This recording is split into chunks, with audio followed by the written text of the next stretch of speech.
Usa sa mga hagit karon sa mga magtutudlo ang pagkuha sa atensyon sa ilang mga tinunan gikan sa higpit nila nga kompetensya nga mao ang mga gadgets. Sayranta pinaagi ni ining report. Si Ma'am Julieta Cañada, usa ka guidance counselor, kinsa nagtudo usab sa grade 5 sa Buhisan Elementary School. Mihulagway nga lahi na gyud kaayo ang mga batan-on karon.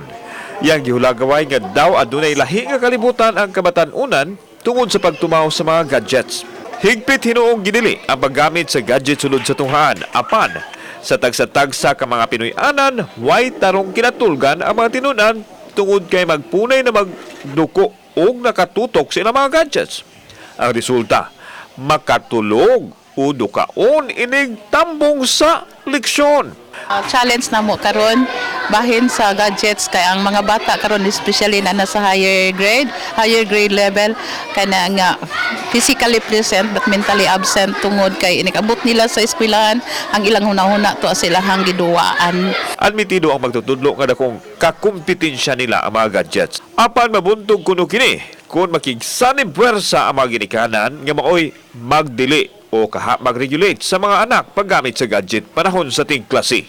Ay hukunta nga ang mga ginikanan mutabang pod nga dili nila i-allow ang ilang mga anak after class hours moadto sa kompyuteranan. Dili naman mi ka-hold ana. Maka-apekto gyud silang lalo. Apekto gyud kay may panahon nga ni kabuntag ma-late na sila, mo-absent na sila tungod kay sleeping late at night. Unya dugay na sila, makasakit na silang ulo, murason na unya pagkahuman wala absent sa sukor. Kauban si John Sulon, ako si Alan Domingo. Balitang, Bisdak.